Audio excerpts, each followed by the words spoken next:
Monday, everybody, and welcome back to the Couchside Judges. I'm Scott Fontana. Follow me on Twitter at Scott_Fontana.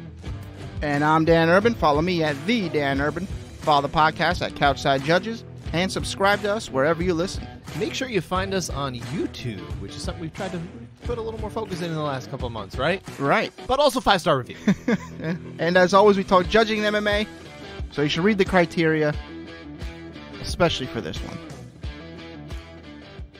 Never for other shows, just this one. Well, this is the only one. Anytime we get Texas, especially brush up on it. Well, we should probably say that like a week ahead. Yeah, that's true too. It probably serves a better purpose. Also, it's 3 pages. It might take you, what, 5 minutes to read? No. 3 pages. You got to read 1 word a day. Oh.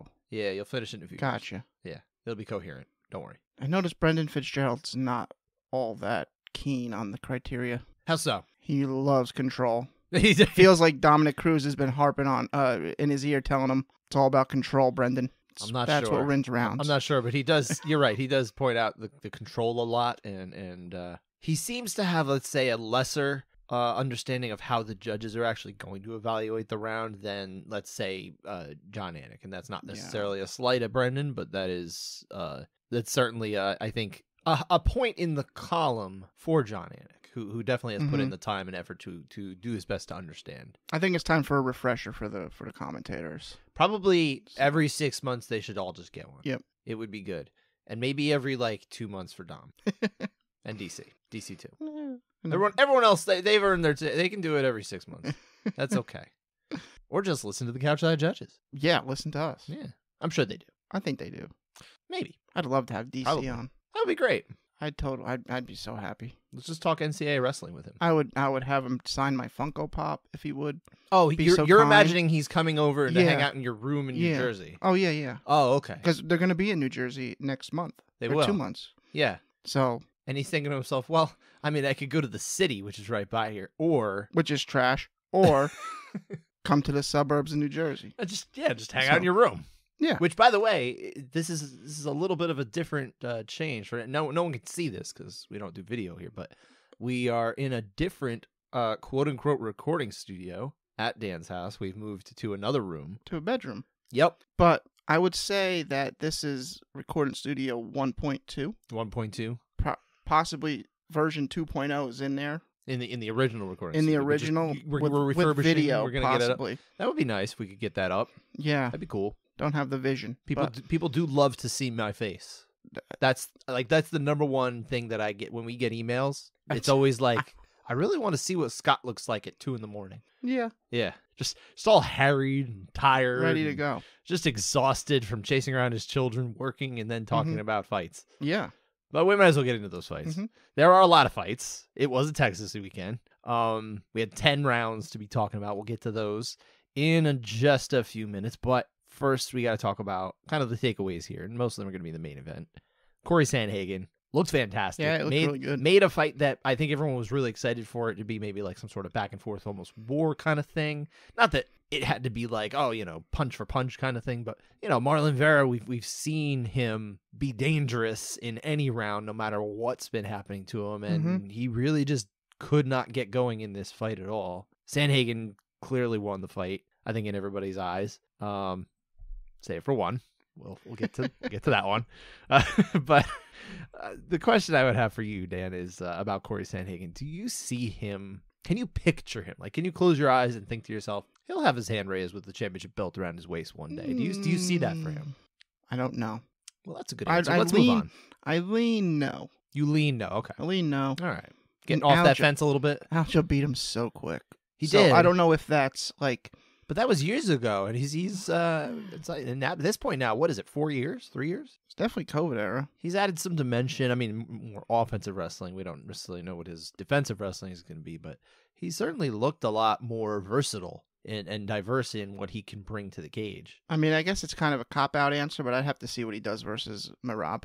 Sure. Before I can. And then after that fight, you'll have to say, well, I'll have to see what he does against the champ. Once he wins it, yeah, I can picture it. I know. I would be really good. It's like, but even if he loses, maybe. Yeah. Maybe he'll go on a run for like 1 or 2. I will say this. I think he's young enough in the sport. I think he's motivated enough to fill out his game, and I think he's got the ability to add to it, and he does have, he spoke about having the A card that he can play, which is his striking. I think when you have all those three things, you have the makeup of someone who can become the champion, even at this weight class. All right, he's got all the tools. So. Yeah, that's. I would think I could definitely picture it as kind of the answer to the specific question. I would say if I can definitely. Okay, I'll say this. I think he has a shot against anybody in the division on any given night. That's all you can really ask for, man. It's not. He's no pushover. Even someone like Merab, who I don't think is necessarily the strongest matchup for him. I don't know how well that plays into his game. It feels like it plays more into Merab's game, but you can't rule it out. I could see him. I mean, Merab's been touched before. He's been hurt before, and Cory Sandhagen's so explosive he could finish it at any time too. Is that kind of where they're heading? Where they're doing Cory versus Merab? I mean, they basically made that fight last night. So, but then O'Malley is getting the winner of Aljamain and Cejudo? I don't know if that's definitely what's going to happen, but it sure sounds like Cory Sandhagen and Merab Dvalishvili agreed to fight each other like in the arena last night. And they were all happy to do so. I thought Merab was going insane when they showed him. It's like, oh. Well, I think he was just happy that people are calling him out for a change, because he used to be nobody wanted to fight the guy. Looks like they didn't even give him floor seats. No, he was sitting behind Aljo. He wouldn't even sit next to his buddy. He had to sit behind him, which I thought was trash. It's like me sitting behind you. I wouldn't stand for it. That's punishment for them not wanting to fight each other. I guess so. That's probably what it is. At least they're in the same section. The other question I would have off of the fights from last night in particular is about Marlon Chito Vera. Has he topped out?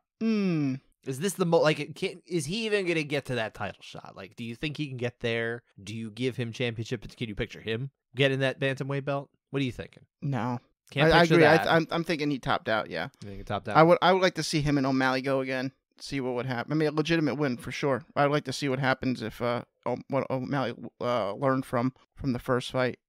Protect that nerve. I will say this: Marlon Vera called out Peter Yan on Sunday, and I like that. I think it makes a lot of sense for them. I mean, obviously they're both kind of, Yan is tumbling a lot, but Vera's coming off of, this is a disappointing loss. It really does set him back, because it was not a particularly great fight for him. It was a split decision, but yeah, we'll get to that one. So but Jan's like 3 straight losses. I think he's lost 3 straight, and he's still top 5 in the rankings. So yeah, and do they still like the book loss versus loss or no? I don't know. They do things different. That was Joe Silva, so things are different now.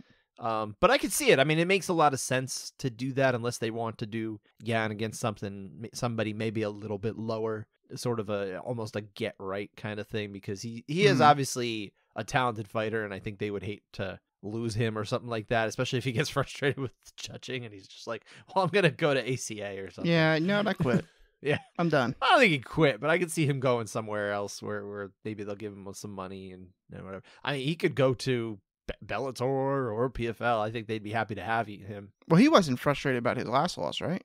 Against Merab? I'm sure he was frustrated. Well, yeah, with the result, but not the judging. No. I don't think necessarily the judging made him mad. I think he was, he was almost like in semi-excuse mode when he posted some stuff. It was like, dealing with this and this and this. But like also, no. But like, that's a unique Tito injury that only he could come back from. Okay. And I think we know that, because he is made of something different. I just don't know what that substance is. But I think, Jan, it's hard to say what he was really saying in his post too, because like it's translated from Cyrillic and Russian. It's like, what is he really saying? Mm-hmm. What is he saying if he was able to say that fluently in English? It was kind of hard to say, but nonetheless, yeah, I think Vera probably has kind of hit his ceiling more or less, which is to say, I think he's someone who can absolutely knock on the door. And I think he could even potentially step in for a title shot at some point if it worked out. Okay. But he's got such a specific way of fighting a lot of the time now, which is really just kind of like, I think I can get you at any time. So I don't feel the urgency to push you or do anything like that. So I'm just going to let you give it to me, and eventually I'll find the opening. But you're not always going to do that. It just doesn't always work out that way. So I think I was leaning in my head, because I don't like to make public picks or anything like that. But in my head, I was definitely thinking to myself, I'm like, Sandhagen really ought to be able to win this, because he throws hands often and he can do pretty much anything. Okay. To finish a fight. He loves going for that jumping knee. He does. Goes for that often. I mean, it works. Yeah, against Frankie for sure. Yeah. Why not? Now that was it for UFC, but there was something from the night before UFC in San Antonio, same place where UFC was taking place. Fury FC 76. Now, why are we talking about Fury FC on a show that almost exclusively pays attention to, the majors in North America? UFC, Bellator, PFL. Why are we bringing them up? Well, if you're a listener to this show and you care about officiating, I'm sure you heard by now about the fight refereed by Frank Collazo. Oh boy. In which he, how would you describe what happened to Gianni Vazquez in this fight? Gross. Just gross. I don't even know the word. It's beyond negligence. It's like one of the worst things you can do as a referee. Yeah, I mean, he lets him go out and then have his arm broken. That's in sequence, not at the same time. The guy's convulsing, stuck in a triangle. And I'm not even going to excuse the other fighter. You don't do that. Guy's unconscious. Let me put him in an armbar and snap his limb too. I get you got to fight till the ref stops you. And not only that, but at some point when your opponent's out. I will give him this much. Like, sometimes you're just not paying attention to that kind of thing. These guys are on. Let's say they're not as experienced. They're definitely more regional talent, haven't quite the reps of the high level, that kind of thing. So maybe it's possible he's just not paying attention the right way. I mean, Shorty Rock posted a video right after. He goes, I put this guy out and I had to let the ref know. I mean, that's fair. And a lot of fight, but Shorty Rock Santella has a lot of experience. I'm just saying. That's all I'm saying. I think you'd know if someone's out. You don't just put him in an armbar. All right, fair enough. I mean, if you want to blame him, give part of the blame there, that's fine. I still blame it on the guy whose job is in there to regulate the rules of this fight, stop the fight when it's meant to be stopped. Now, as I said, they're professionals. You kind of give them a little bit of leeway. But also, once a dude's out, that's your job to know that he's out.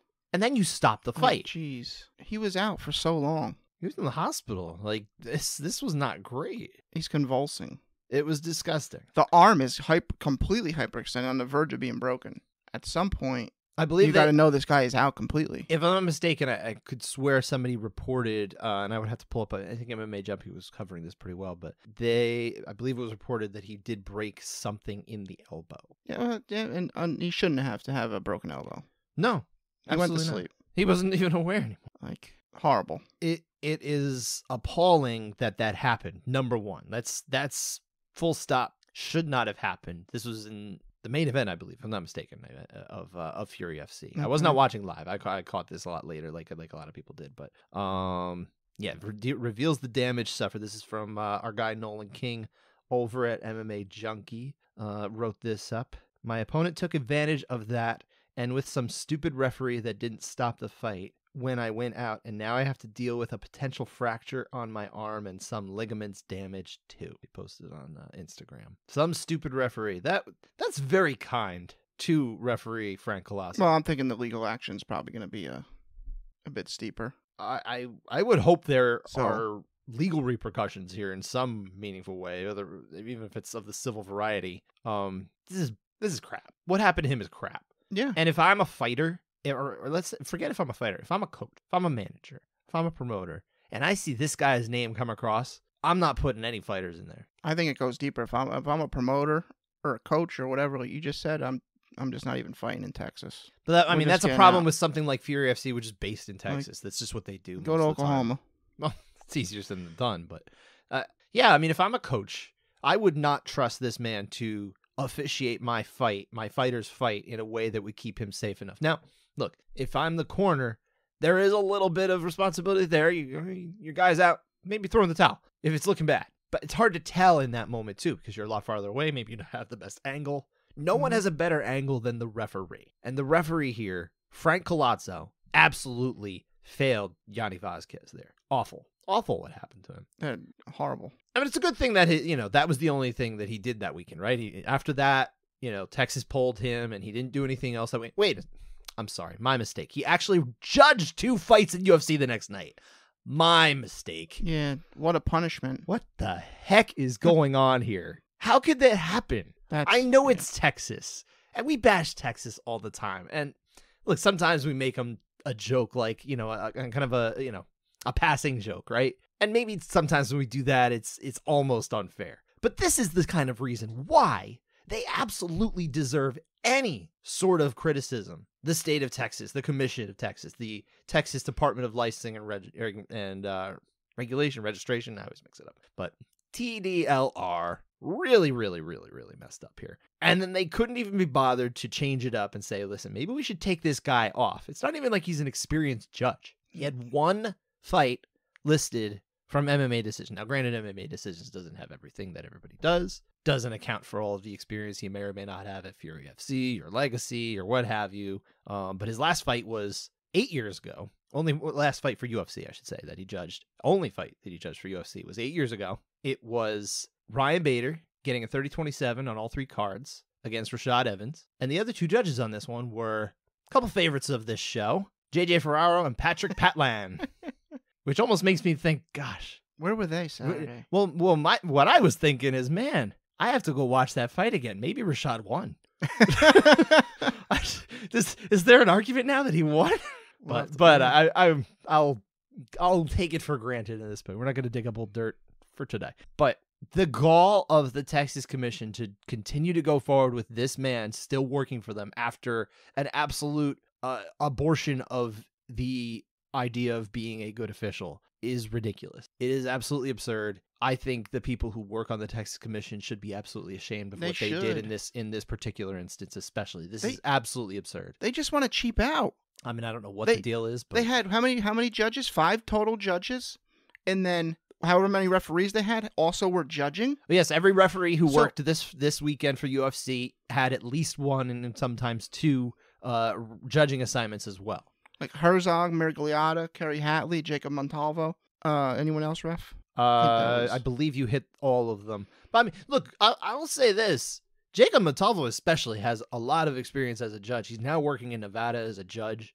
At this point, I put him in at least close company with Brian Miner. Yeah, why wasn't he on the main event? Well, they never put any of they really don't put a whole lot of officials from the traveling kind of circle in Texas. They don't take a whole lot. I will say it was nice to see that they didn't actually bring in Doug Crosby because he has worked there before, and that part of me was kind of like, gee, I wonder if Doug's going to show up this weekend, and he didn't. Doesn't mean he won't in the future, but he didn't. But I feel like they probably called, and God, it almost makes me wonder: were they aware of what happened? Like, do they know these things? It's like, every UFC event typically has 4 or 5 referees who just referee, and then 7 or 8 judges who just judge. In Texas, they decided the only place. They're like, you know what? We're just going to pay 8 guys for tonight, and they're going to do double duty. But the thing is, the money doesn't even come from Texas. They're just escrow. It comes from the UFC. That's what it is. It doesn't need to be. Like the UFC is the one paying them. Essentially, it's just kind of the middleman of the commission. Mark Ratner still the liaison between the UFC and he is the head of regulatory affairs for the UFC. Yeah, so he definitely has say in these things. He should. I don't know how much say he has in it. Well, he should be the one bringing it to them. Say, what are we doing here? I would imagine he does at least have conversations like that. Yeah. I don't know that for a fact, but I would imagine he definitely has those conversations and is trying to figure that out. But ultimately, he's not in charge of their commission. He can't make those decisions. And if we've learned anything from Texas, it's that they're going to do things their own way. Well, and it's a shame. Doing fights there. I know that there are officials there who are working hard to get better. I think we've seen some lesser experienced officials get their shots in the UFC at times and show at least a little bit of poise and doing a decent job. I think Jeff Rexroad, who we've seen in Houston from time to time, has shown to be a pretty solid official so far, former fighter. I would like to see more of that, and I hope that we're going to get a change in time. But man, if we keep putting officials in like this in situations after they have completely and royally screwed up and then just keep them working, I don't think there's any sort of penalty there. Why would they think that they shouldn't do that other than, oh man, maybe I hurt another human? I mean, if it was me, and I've said this on social media, but if this was me, if I was Frank Collazo, if I was the one who allowed this to happen and I went back and I looked that over, I'd be like, I'm done. I messed up. I can't do this. I'm not cut out for this job. This is not right for me. Someone else needs to do this because they'll do it better than me. I don't care how much time you put in. The guy completely failed here. Sometimes you only get one. Sometimes you only get one. This is the one. I think this is absolutely the one. He should not be working anymore. Yeah, I don't think he should be working anymore. And we don't say this on this show very often. I don't think have I ever really said this on this show? We don't advocate for that normally. No, we don't. So. But this is a safety matter. This is awful. I'm not okay with this. I'm really pissed off. Kevin McDonald told us when he was on the show that each bad call you treat like a bank account, like a withdrawal. Mm. Well, Frank Collazo is overdrawn. Yeah, he's bankrupt. It's over. Absolutely. Like, but not bankrupt in the way that like a lot of people come back from bankruptcy, like companies and stuff. We're talking about like bankrupt, like when you play Wheel of Fortune, you don't have any money anymore. That kind. Yeah, that one that sucks. Anyway, I don't know if I have much more to add to that. I think I've got the rant out of my system, but yeah, I think we should probably move on. We're gonna be hearing more about Frank Collazo a little later, because of course he did judge, and sure enough, on the 2 fights he judged, he ends up having some contested rounds that he's involved in, although not as the out judge in any of them. But we'll get to those. We're getting into those right now. Just want to go over the numbers real quick. Again, there were 10 rounds that were split. Contested rounds here, I should say. 14 out of 24 overall were unanimous, only 58.3%. Follows up another kind of middling weekend, I suppose, maybe a little less so, from when they were over in England. These things happen. They're in a little bit of a rut, but the numbers do balance out ultimately at the end of the year. I'm sure we're going to see that general 71, 72, 73% percentage that we still see, because we had for a while, I think there was like 85% happening. We did. We had some good solid. Some real good. It's ebb and flow. That's how it goes. 2 of the rounds that we're going to be talking about, because they were obviously they're contested rounds, 2 of them were 8-9 splits, and we'll get into those. But we have to lead off with the main event. Cory Sandhagen getting the win over Marlon Vera. 50-45, 49-46. It sounds about right. And then 48-47 for Cheeto. Did you know what happened? Because I know you didn't watch this live. I knew the scores. You knew the scores. Okay. Yeah, I didn't know. I didn't read any details of the fight. How it went. Sure. So you didn't have the same type of visceral reaction a lot of us did, where it was like, huh? I was, to be honest, I knew what happened, but I was more interested in how Vera was going to react after the reading of the scores. I'm always more interested in the guy who's got the win, because it's like he's probably got to be like, yo, what? Well, if you remember when Vera lost to Song Yadong, he was not happy, not a happy camper at all. I think he knew he was losing this fight. Okay. Oh no, he did. He very much, and I mean, it's not like Jason Perillo was doing anything in his corner to make him think, oh, this is what we want to see from you. Yeah, I think he knew. I think he knew what had happened. I'm sure he knew that he at least put forth a better effort as the later rounds came aboard, and Cory Sandhagen slowed down a little bit. But yeah, let's talk about these rounds. Let's start with, because it's rounds 3, 4, and 5 that are split here. So let's dive into round 3 after 2 rounds that, of course, went Cory Sandhagen's way. What is happening in round 3? Yeah, this one's a little bit closer. I think Cheeto, he realizes he has to be more aggressive. He was, busy just holding back the first 2 rounds a bit. I thought Sandhagen was landing some good combos, especially the right uppercut. That was landing some, solidly. I landed it quite a few times. Vera lands a nice, strong 1-2 and a really good leg kick early. But I thought he was behind this round, never really caught up. Sandhagen kept the lead by a decently close margin. I think it is defendable to go Vera, but I'm on Sandhagen 10-9. Yeah, I think this is defendable. It's a close enough round. Competitive for sure. We hadn't seen Marlon Vera be competitive to begin with, but I got the general sense that, yes, what we were seeing from Cory Sandhagen was still the cleaner, better strikes generally. I think, yeah, Vera had probably the best shot of the round, right? Mm-hmm. But that doesn't really always win it, and very frequently doesn't win it for you, especially if it is competitive and doesn't lead to some sort of knockdown or rocked situation, right? That did not happen here. I think it's a lot easier to go Sandhagen personally, but yeah, close enough, competitive. I can see it being split. So we're both on Sandhagen, right? Same as Sal D'Amato saw it this way, and it was apologize for that sound. Yeah, thank you for that. That was just punctuating the fact that the computer knew I got it right. Yeah. But it was judges Chris Lee and Joel Ojeda who saw it for Cheeto in this round. Us seeing it the way of the lone judge here, D'Amato. What does that mean for Judge D'Amato? Couchside override. Boom. There you go. I think I hit that one all right. You mute your computer yet? We gonna hear that all day? No, good. It was telling me Windows was ready to update. Oh, good to know. Yeah. Why don't you update it that mid-show? Let's just do this later. No, let's get to round 4. What's going on round 4? I thought this was an easy round to score for Sandhagen. Mm-hmm. His left hand followed by the right uppercut is there early. He's landing good leg kicks. He's attacking the body good. I think Cheeto's getting a couple of his own through, but really nothing that strong. I think a lot of it is blocked. It's not until like 15 seconds left that Vera lands a solid 1-2, but Sandhagen's answering with more of his own. I don't think scoring this round for Vera is very good.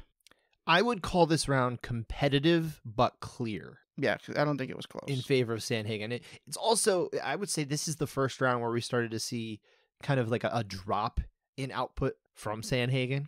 So it does at least make it opens the door for it to be a little less clear, I think. But yeah, I think I'm with you. It's like I said, it's competitive, but I do think it's still clear for Sandhagen. It's not the worst score I've ever seen, but yeah, I would say in the rankings of the calendar year that we've been doing this, sir, I think this probably at least makes the list of rounds we ought to revisit maybe down the road. I did. I sent you that spreadsheet, right? You did send me a spreadsheet. Yeah, we're gonna Dan and I are gonna try a little better this year at tracking the rounds that we actually were like, I don't know about that one, man. We didn't. Yeah. We don't always do a good job of that, like week to week and tracking it for the whole year. We're gonna rectify that this year. Thanks to my man Dan here. But yeah, so we both had it the same way as for Sandhagen, same as judges Lee and D'Amato. It was Judge Ojeda, the local judge, who saw this one for Vera. And yeah, not the greatest score. I really don't think it's a strong score. But what that means, too, is that there's actually a tie on Ojeda's scorecard that doesn't seem to reflect the fight that we are watching, especially, but even beyond that, the individual rounds that have transpired. Still feels a little weird. Round 5, though, what's happening here? Through the first minute, it looks like Sandhagen has it in hand right here. He's like back on. But, he lands some good punches early that lead to a takedown. Vera does throw a couple elbows here. I thought one appeared to open a little bit of a cut on the top of Sandhagen's head here. He's throwing some up kicks that look either illegal or just hitting the shoulder and chest area of Sandhagen.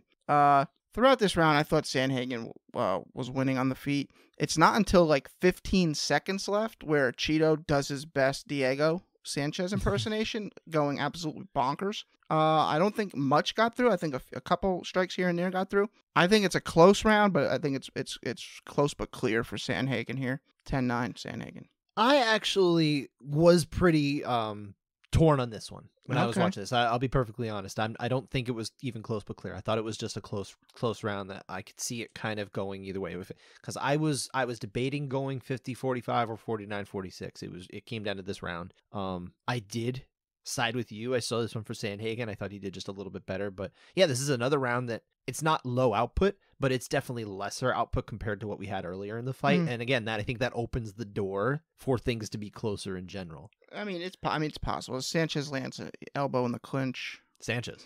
I'm not saying you're still thinking it's Diego. Still thinking Diego. I think it's still because he looked like Diego Sanchez in the final 15 seconds of a round. Yeah, Diego lands on Ross Pearson. But right? Cheeto Vera landed a nice elbow in the clinch at some point. I don't know, maybe that helped push it over. I just think there's enough there that you could absolutely give this round to Vera and it would be perfectly fine. I definitely did not go that way, but I landed on Sandhagen, but really close. So it was Ojeda once again who was the out judge here. As we know, he gave the last 3 rounds to Marlon Cheeto Vera. I absolutely can't go get down on this guy for this one, but on the whole, and again, we saw it the same way, you, me, as judges Lee and D'Amato. Well, I can get down on him because round 4 for well, Vera, that's the thing. So... You can get down on that one. But this reminds me of the way I think a lot of us felt after Paul Felder got the one card from Chris Lee several years ago against Rafael dos Anjos, right? Where it was 50-45, 50-45, and then 48-47 the other way, where Paul Felder even was like, huh? which is still a hilarious image. But I think this one reminds me of that in the sense that there are 2 rounds that I understand why they can be close, right? I can understand how you'd get to 48-47 for Sandhagen, I think, very easily. Like, I really get it. It's that 4th round, and in the case of that other fight that we're talking about, it was a round 3. But in this fight that just happened, 4th round, where it's like, okay, lesser argument. I don't even think it's like just terrible. I don't think it's a bad score. It's just not a good score. And if we're rating it on, let's give it like an Uber 5-star rating, I would put this at a 2 as opposed to a 1 Yeah, we know. for round 4. It's kind of weird. Uber doesn't let you give you a 0-star. My mom, by the way, I had to call her an Uber today because she was staying with me the last few days, and so she's like 5 stars. She texted me at the end. I was like, great. So yeah, good job, Sandy, the driver. You did great. I mean, I'd like to hear the reason. Sandy listens to the show, by the way. Does she? He. Yeah. Oh, nice. They're male Sandys, sir. That's right. Sandy Koufax. Sandy Koufax. This wasn't Sandy Koufax. Anyway, Great pitcher. super great pitcher. Really great Yeah, pitcher. we're an MMA show. We should get back. It's opening day this week. I know. You can't wait. I understand. Yeah, no, I don't think this is the worst of the worst scores, but it's just not a great score. Yeah, I mean, I'd like to hear what, the reasoning, your viewpoint, what you see. Well, But I still don't think it's a good score. I would say So, Texas does have a history of judges sometimes losing their patience and be like, well, here's why I scored what I scored. Although hopefully maybe one day we'll get that. my hope is that Judge Joel Ojeda will exercise a little bit of caution with the idea of going out and social media and explaining his score poorly, as is typically the case. Hopefully he cares about his craft enough to maybe use this as a learning experience, because it already happened. Mhm. We've seen people in MMA media, especially our friend of the show, Sean Sheehan, critical Mhm. of especially the commission in this instance of putting a lesser experienced judge into a main event fight like this. And I can totally understand what he's saying. I still think Judge Ojeda has to bear some responsibility here, because you got to rise to the occasion once you kind of get that assignment. And I don't think he necessarily did, although I don't think it's the worst card. It's just not a great card to give 48-47 to Vera. I don't think you can't come away from this fight saying to yourself, yeah, I watched 25 minutes of that fight and I really think Marlon Chito Vera won the fight. You can't say that. Mm-mm. And it's hard, it's super, super hard to justifiably get 3 rounds for Vera in this fight. But then there's no shot at someone going 1-2. No. Vera. Oh my God. So, Well, that would be bad. let's thank our lucky stars that didn't happen. Yeah. All right. But yeah, it's not great. It would have been nice if maybe the Texas Commission cared enough to, let's say, put Jacob Montalvo as the 3rd judge here, right? Alongside Chris Lee and Sal D'Amato. We have 3 judges who are experienced. They've worked in Nevada. I think that would be the better way to do it if I was the one making the assignments and that kind of thing. I don't know what the Texas mentality is in terms of the Texas Commission, in terms of how they assign things. I know they certainly love to give referees 1 shot to judge or 2 for whatever reason, especially on UFC cards. It's very weird, but okay. Very weird. At the very least, give a little bit of credence to that main event here. I mean, it's the one everyone is showing up for. It's the one that in theory has the most meaning on a grander scale. Like, all these fights mean something to somebody, but this is something that impacts the grander scheme of MMA. And at least we have 2 competent judges here in Judges D'Amato and Lee that ended up on the right side. Mm-hmm. And the right man got the win. But how much of this, put it this way, if Cory Sandhagen doesn't win this is the biggest robbery in the last 10 years. It'd be a big robbery, yeah. Yeah, this would be the biggest robbery in the last 10 years. But thankfully, we did not have that. We have 3 judges for a reason, and 2 of them got it right. So again, thank our lucky stars, right? All right, let's move on to a lot of split decisions. It was a Texas card. I warned you it was a Texas card, right? Yeah. When I texted you, I said we got a show.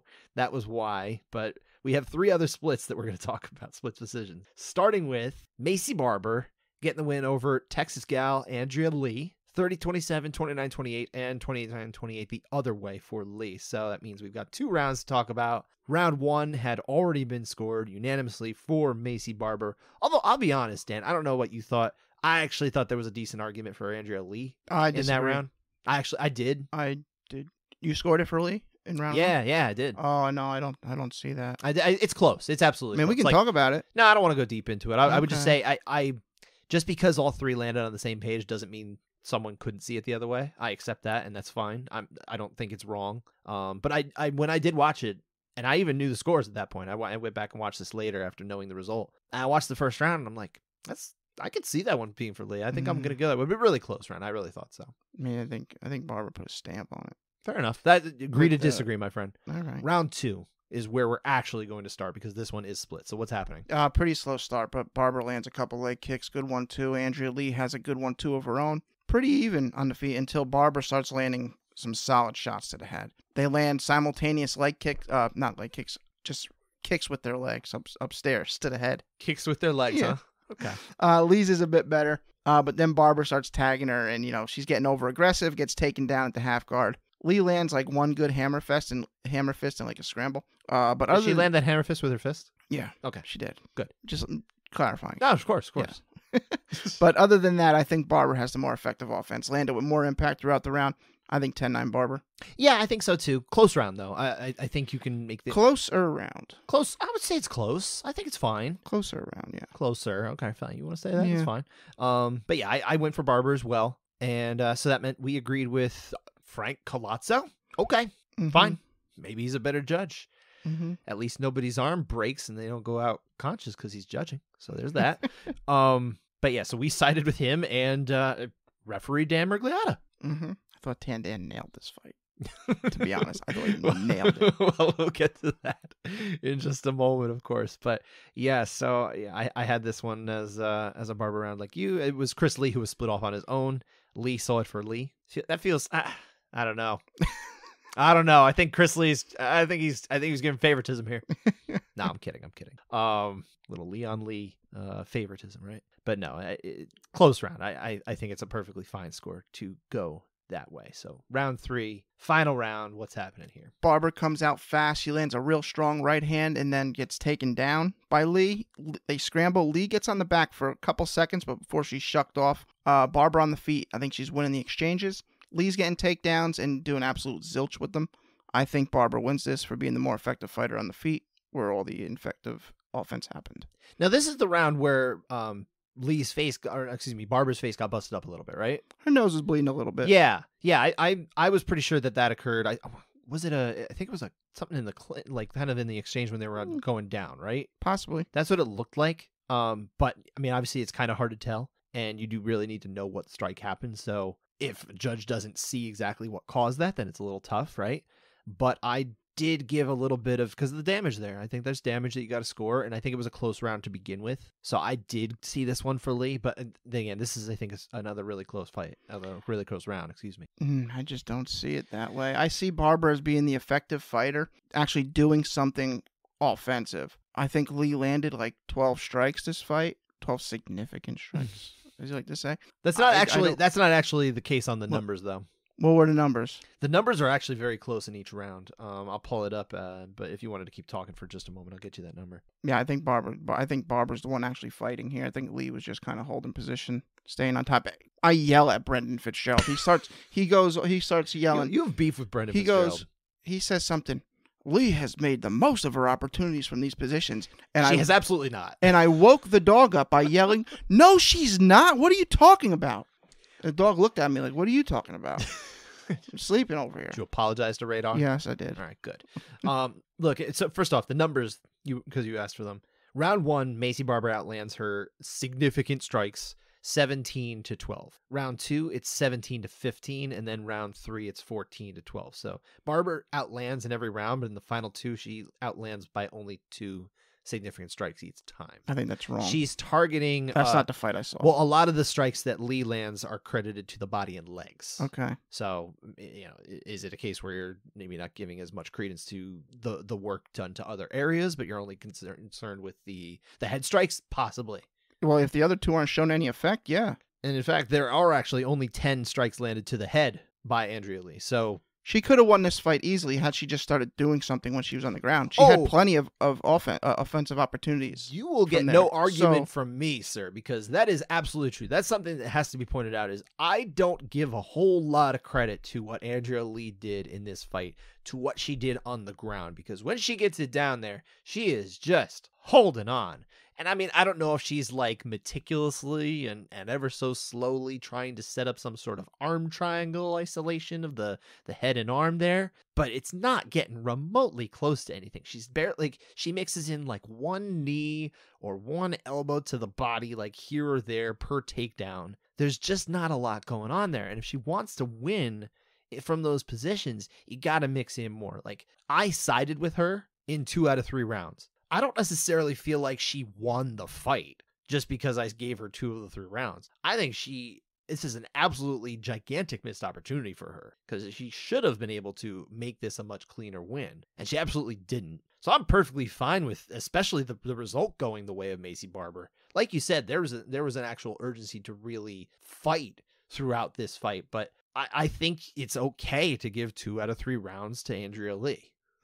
I do. I like Dan Miragliotta's scorecard. That's fine. You can hang out with Dan all you want. Me and Dan are on the same page. There you go. Well, you guys can go to the Seaside Heights Boardwalk together. Go get some funnel cakes. Midway cheesesteaks. There you go. Go for it.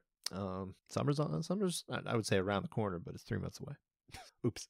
One more day weekend. How far along is that? I mean, if you want to 2 go months. more, 2 months, fine, whatever. But yeah, I think it's fine. I don't have a problem with this being a split decision. I have no problem with Maycee Barber getting the win. I have no problem with Andrea Lee. Honestly, I'm disappointed we're not giving Dan a couch side override. I'm sorry. I really expected that, to be honest.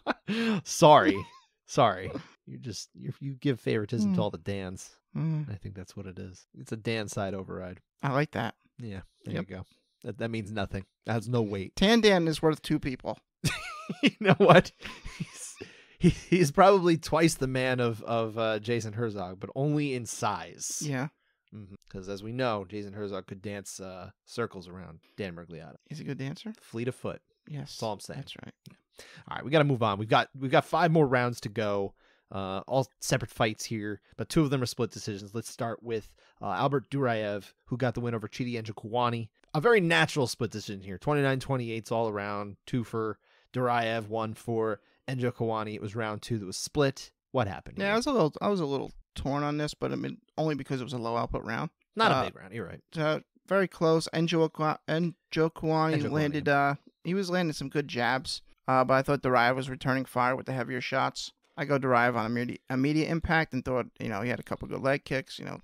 Wasn't really all that much to score. I think you scored this just because Dan Miragliotta also gave it to Duraev, and I'm pretty sure. Yes, he's did. on this fight too. Oh yeah. They're just giving favoritism once again. You sure he's on it? Yes. Oh, he is on there. Okay. Yeah. All right. I make it up. Works for me. Well, I'm glad you checked me, because sometimes you never know. Humans make errors.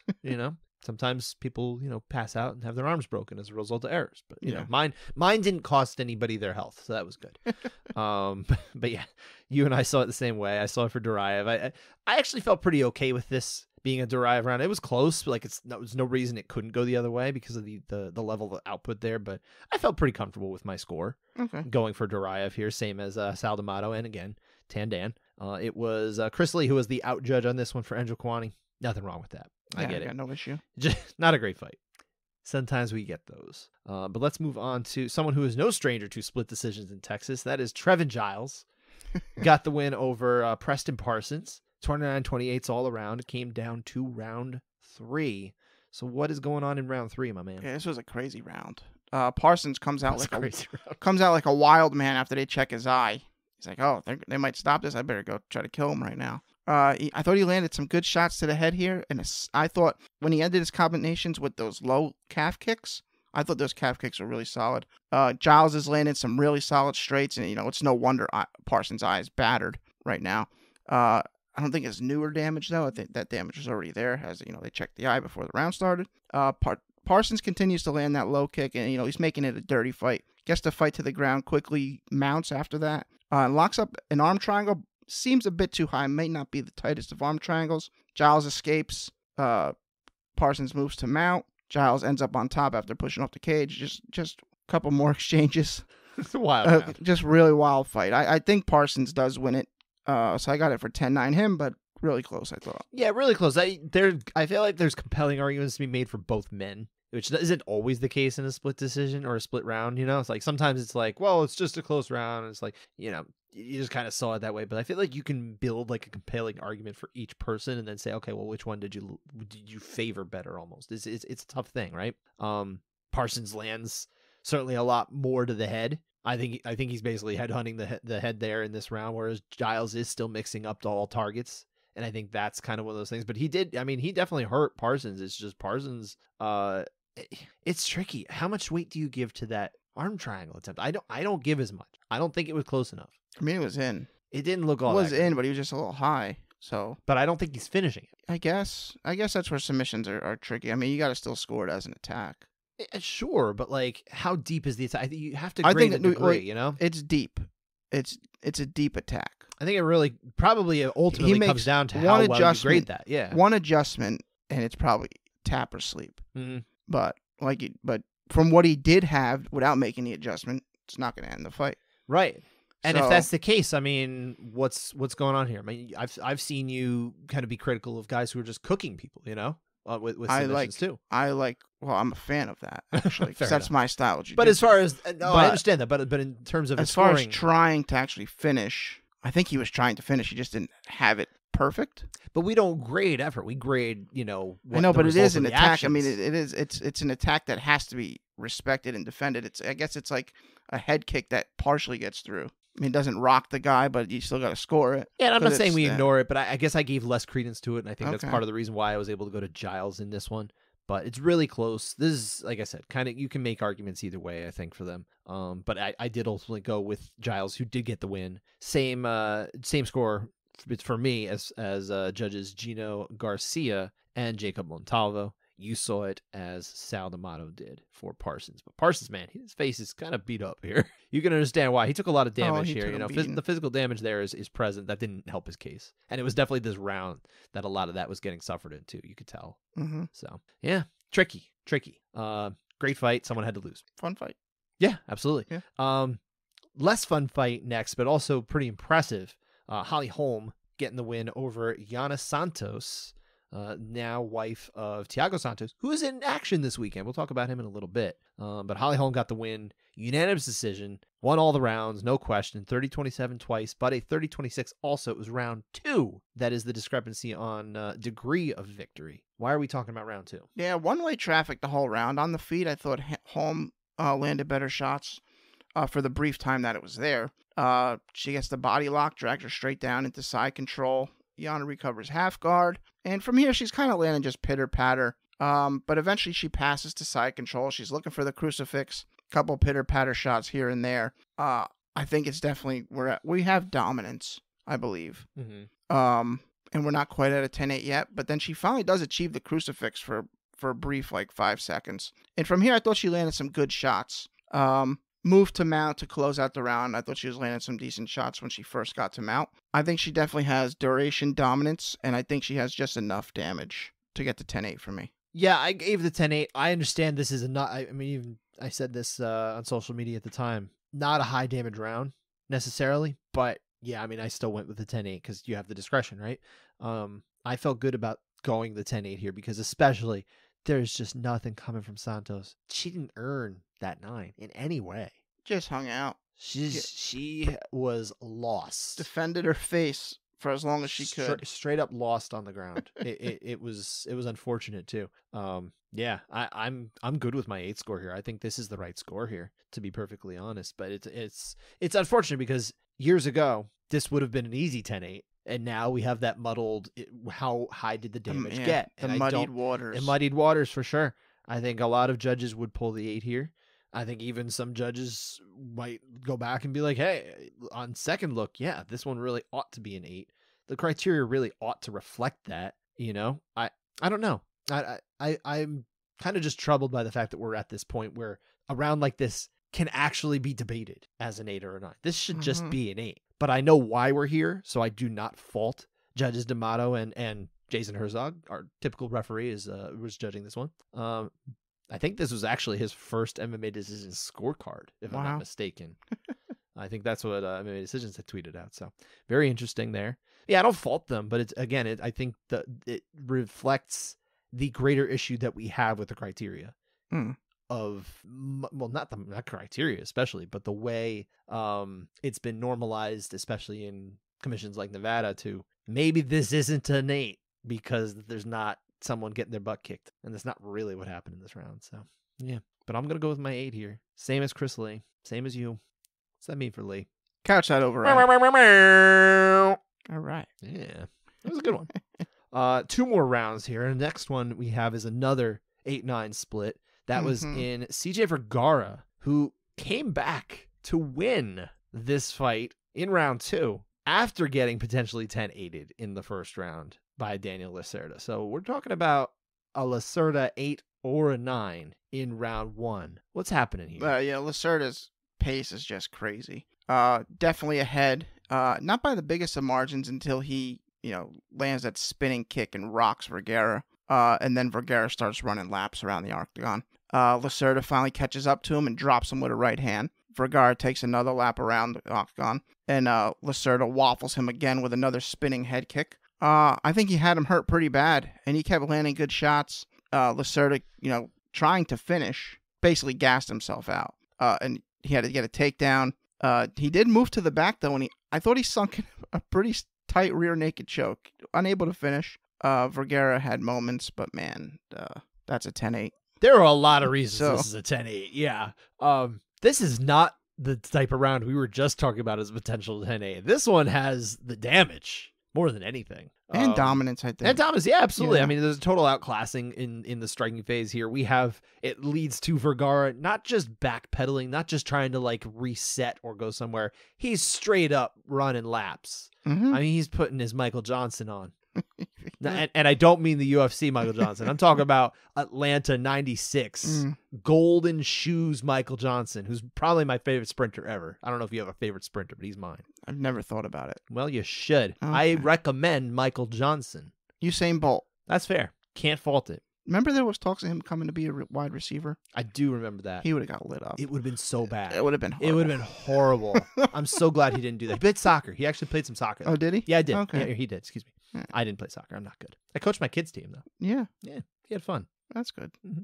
We weren't very good, but that's okay. We had a fun time. No one's very good in first grade or second grade. At least not around North Jersey. But anyway, yeah, I had an 8 here. I felt really good about this one. There's no reason that I can think that Vergara certainly earned his 9. It felt like he was trying to give the 9 away, be like, here's an 8, as he was running away, just dropping it, be like, take this and go. Yeah, so I feel really good about giving this 8 here. It was the local judges, Gino Garcia and again Joel Ojeda, who saw this one as a 10-9 for Lacerda. I don't know if that's just we typically don't see local judges from Texas giving out 8s. It just is so rare. It almost feels like a mandate not to. I don't know if that's the case, but it's rare enough that it just doesn't happen. Mm-hmm. And this is, I wouldn't say this is like Exhibit 8 of what an 8 is. It's probably still not quite like come on guys material, but it's pretty close. But what does that mean for Judge D'Amato, who did give the 8 as I think was the right score? Couchside over. Is that the second one for Judge D'Amato Got today? 2 this He's time. got 2 today. Wow. Oof. We got a lot of letters to mail out. I hope they get there too. By the way, apropos of nothing, I actually have a letter that I hope gets to its destination. I have sent out. Did I tell you that T-Mobile is sending my son mail to try and become a customer? My son is 7. So I want him removed from their database. Yeah. I'm like, yeah, you're going to do that for me. So I reached out to their privacy department by email. Didn't answer me, so now I'm writing a letter because old-fashioned letter writing, maybe that gets the job done. We'll see. Moral of the story is don't send my kid mail. No mail. No mail for my kid unless it's money. He'll take it. One more round. Last one here. Daniel Pineda getting the win over Tucker Lutz. Round 2 submission, but round 1 was split. What's going on here? Close round, but Pineda's chewing up Lutz's leg with kicks, and Lutz is landing some good shots upstairs every time he throws the kick. But I think that the effectiveness is showing with the leg.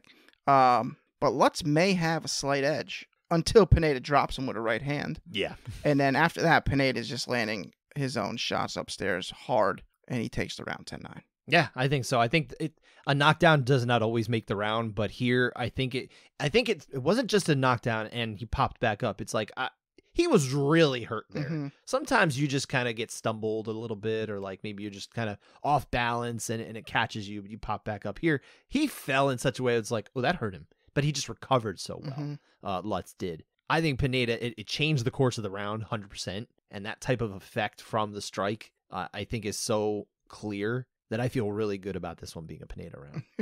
So I felt good about this one. Again, Lutz had really good offense for most of the round. It's just, or for up until that point anyway, is just there's a clear demarcation point, and I think that means there is a clear winner to this round, and I feel like it's clear enough that this is a Pineda round. Yep. Do you think that's fair? I like Pineda. Yeah, I do.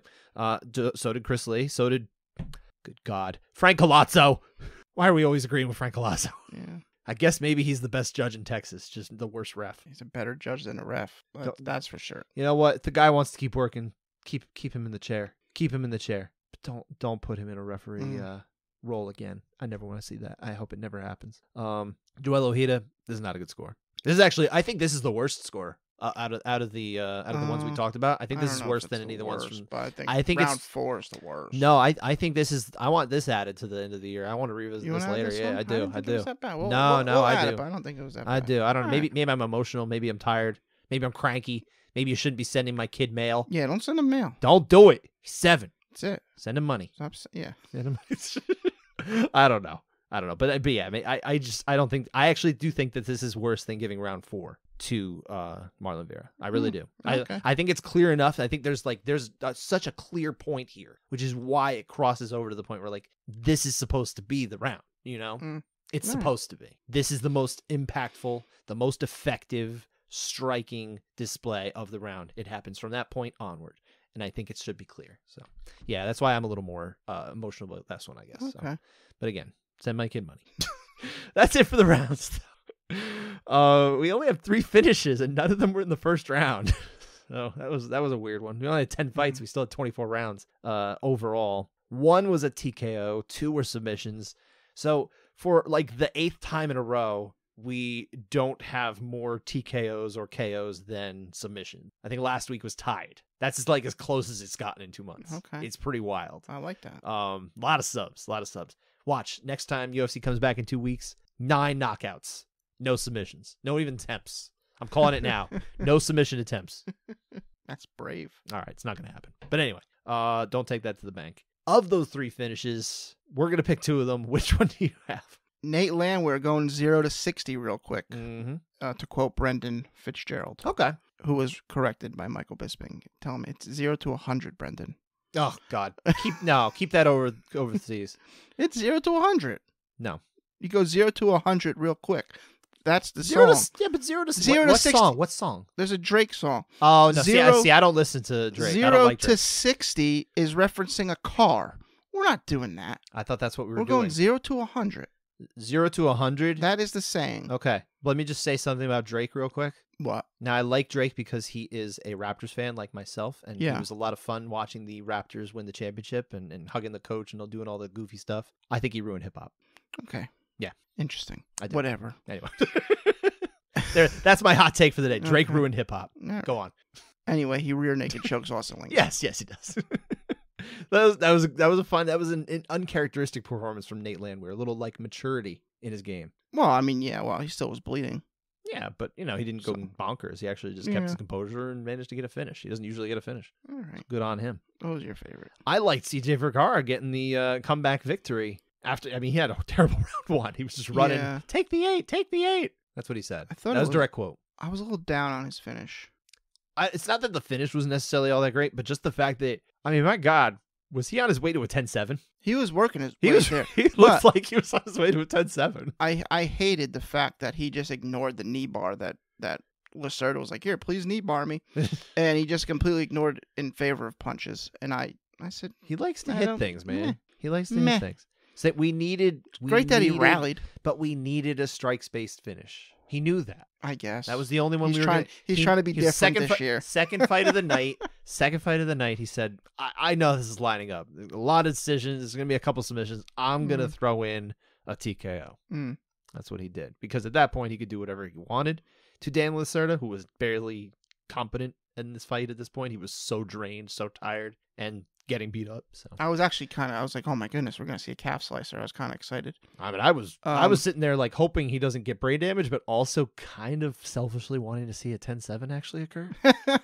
I don't wish it on a person because that's like a bad amount of damage to get if you actually get a 10-7. But I mean, I'm just morbidly curious about 10-7. How many fights have we had that went 10-8 one way and then 10-8 the other way in the next round? And then even going into the third. It's rare. I mean, I don't have one in my head, but I can picture like looking at those scores on MMA decisions. Okay. There's got to be at least one fight that like I could dig up if I looked hard enough. But yeah, it's very, very rare, of course. But that is it for UFC San Antonio. A lot to unpack from that event here. we got a bit to look forward to in the coming week, too, because Friday is Bellator, and Saturday, for the first time in months, PFL is back. All right, I like Snuck PFL. up on me. I like PFL. As you know, I didn't even realize it was literally this Saturday until I knew it was April 1, but I didn't realize April 1 was this Saturday. Yeah, I mean, I'm gonna be watching on delay because it's WrestleMania night. Sure, one. of course. So got to watch the fake fights first. yeah, I mean the ones I'm interested in mostly to see live. Who do you want to see live? What do you mean? Which ones do you want to see? Are you talking about fights? I'm talking about. I thought you were talking about WrestleMania. I am talking about WrestleMania. Who do you want to see on WrestleMania? Who's like the person you want to see or fight? I'm interested in wrestler, the main superstar, right? Is that the right term? Superstar. WWE superstar. Yeah. Roman Reigns versus Cody Rhodes. Okay. Really hope they keep the belt on Roman. Because I think they botched that whole Sami Zayn angle. Who's Stone Cold going against this year? I hope he makes an appearance. I don't know if I don't think he's scheduled to be there. I hope he doesn't compete or quote unquote compete because last year was not particularly strong. That was McMahon's fault. He literally fell down. Old. He can't take a bump anymore. I mean, he was embarrassing for so many reasons, but So yeah. that's his fault. Well, I'm not gonna be watching. Give him someone who could work. And Stone Cold could still go. Here's a question for you because as you know, I don't watch any wrestling. Who is like now, and I know you don't even watch that much either. You just like watching WrestleMania mostly, yeah. But like, if you know the answer, who is like the one that would be like Scott's looking to tune in because he might watch a like Hardy Boys level like super fun match? What would that be? Oh, super fun. Yeah. Oh, like AEW watching the Young Bucks. No. I'm talking about WrestleMania. Oh, on WrestleMania. Is there like nothing? Logan Paul's pretty awesome. Does he really? He really is. He's fun. Okay. You like high flyers? Yeah, I guess so. Sure. Ah. Because if I watch them do like technical wrestling on the like when I say technical wrestling, I mean technical pro wrestling. It's like it just doesn't fill my like need for like wow that was impressive because I watch real fights and we watch people that get beat to heck and be like take the 8. But like there's something different about a dude jumping 40 feet down to try and land on another human that's like holy crap, that's intense. Yeah, so Ricochet's probably a crazy high flyer. It sounds like it for the name, like. Sure. Never heard of Ricochet. I forget their names. They're a tag team. The Street Profits, I think they're called. Street Profits, okay. They're kind of high flying a little bit. All right. They got some athleticism. All right. Good to know. Yeah. Well, no one else cares because they're looking forward to Bellator, of course, and PFL, right? Bellator, let's say a more low key Bellator this time. Yeah, a low key 17 fight card. It's low key 17. Come on. But it's 17 fights, but also it's headlined by Marcelo Golm and Daniel James at heavyweight. Never heard of either of them. I've heard of Golm. I actually don't know much about Daniel James, to be fair. But yeah, this is possibly the most skippable Bellator card that I have seen come along in a very long time in terms of my interest personally. I'll certainly check it out. I'd rather watch that than WrestleMania. Oh, this is Friday night. WrestleMania is Saturday, right? I won't even have to choose between. Not that I would. But yeah, this one's in California. The only other fight that I actually was looking forward to, and probably even more, definitely more than main event, is Kat Zingano and Liam McCourt, because at least the winner of that might challenge for the title. You know how crazy it is? How like skippable this fight is? What's that? Tapology's main page fast forwards to you know how they show the event? Yeah.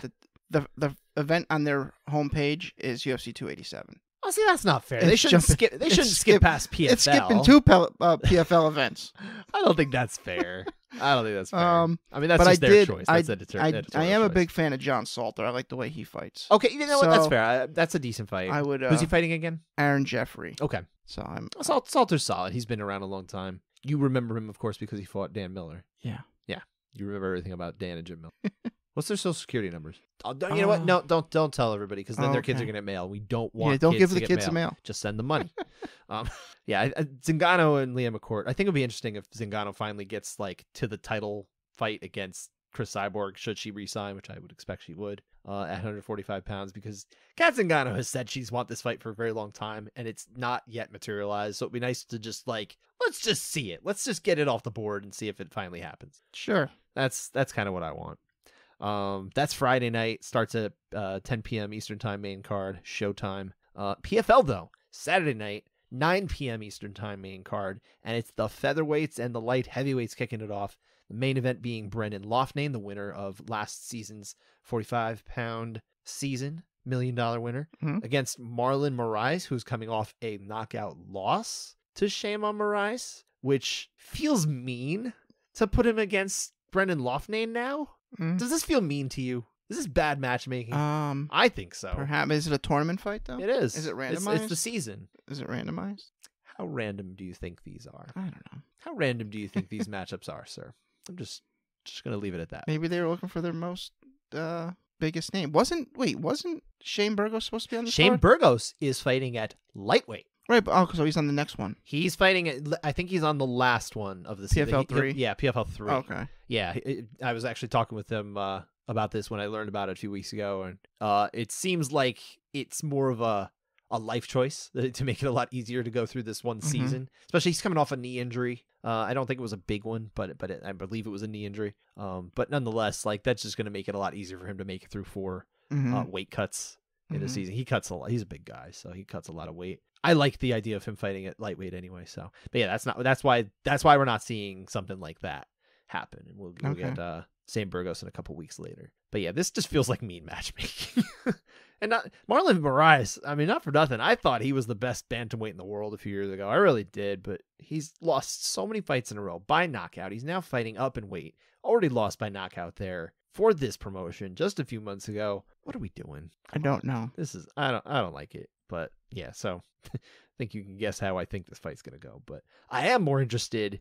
This is a great matchup. Rob Wilkinson, who won 205 pounds last year in PFL, going against Thiago Santos, coming over from UFC, who's undoubtedly in the back 9 of his career, probably on a whole like 16-ish, right? But yeah, he's almost 40. I would see him as, he should be viewed as the favorite coming into this season. No offense to Rob Wilkinson, he should at least be viewed as the favorite to come in, because this is someone who has been fighting the best in the world and been competitive. Yeah, he split decision versus John Jones. A few years ago, a few knee surgeries before. Lost to Glover, Rakic, Ankalaev, and hurt Jamal some of Hill. these guys in these fights. Yeah. So those 5 losses, nothing to sneeze at. Yeah, I mean, this is going to say a lot about where Rob Wilkinson is in the world stage. So I'm very curious to see how this goes. I don't write him off by any means, but I think the target is probably on Thiago Santos back for this one. And I like him fighting at 205 still. He used to fight at 85 years ago. He's been at 205 for a while. It's nice that even he doesn't have to think about it in PFL because they don't have an 85. Although I still think that what PFL should do to be different is they should do seasons for the weight classes that other promotions don't use. They should do 165, 175, 195, and 225.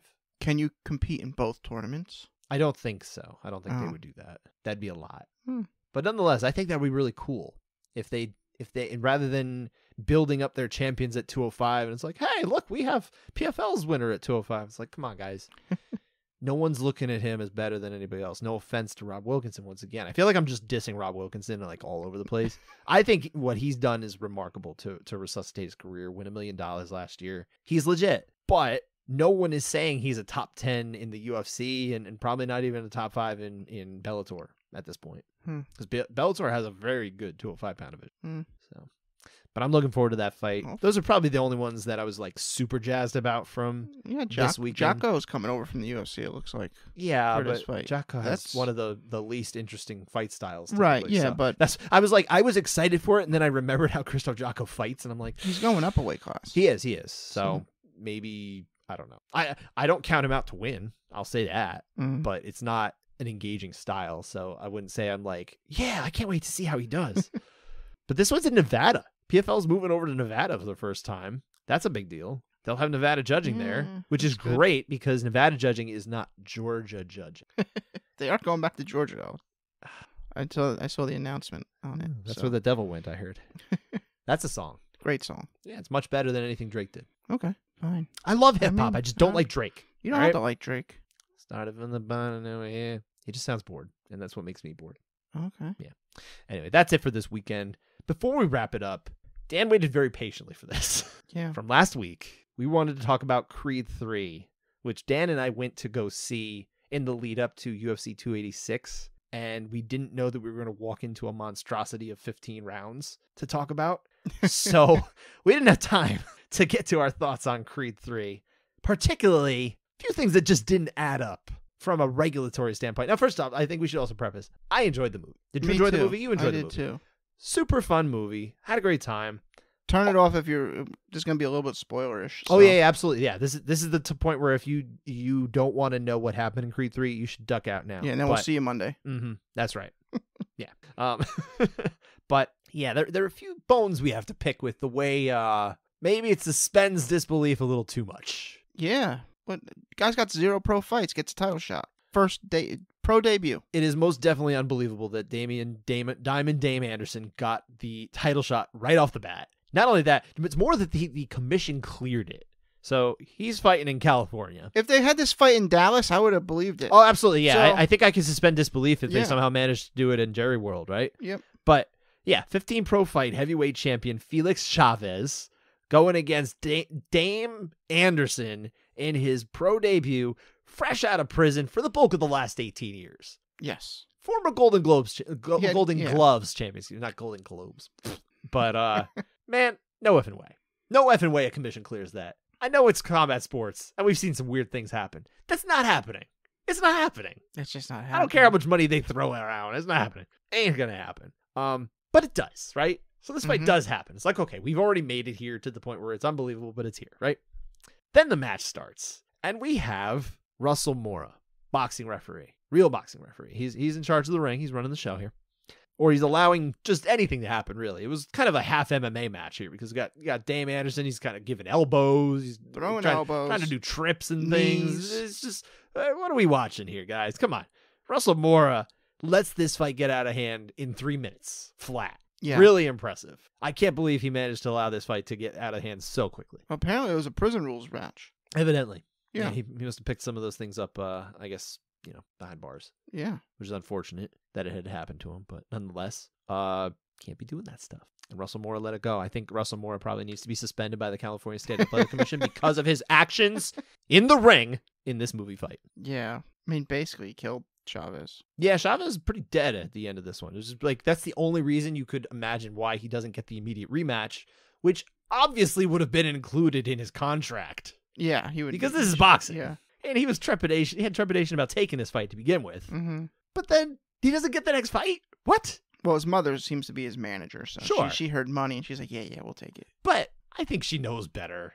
I think because also, don't forget that we have Adonis Creed, the lead character of this show, this program, this movie, this series. He is the promoter. It's his gym he trains out of. He's got an investment in this kid. He wants to see him succeed. He would certainly put an immediate rematch clause in there because he would make a lot of money. Yeah. Come on. That's crazy. That's crazy talk. So I can only assume that the California State Athletic Commission has probably placed a medical suspension on him. Okay. He's not ready to fight. See, that's the only way I can explain it away. I will. But still feel like there should be that rematch going.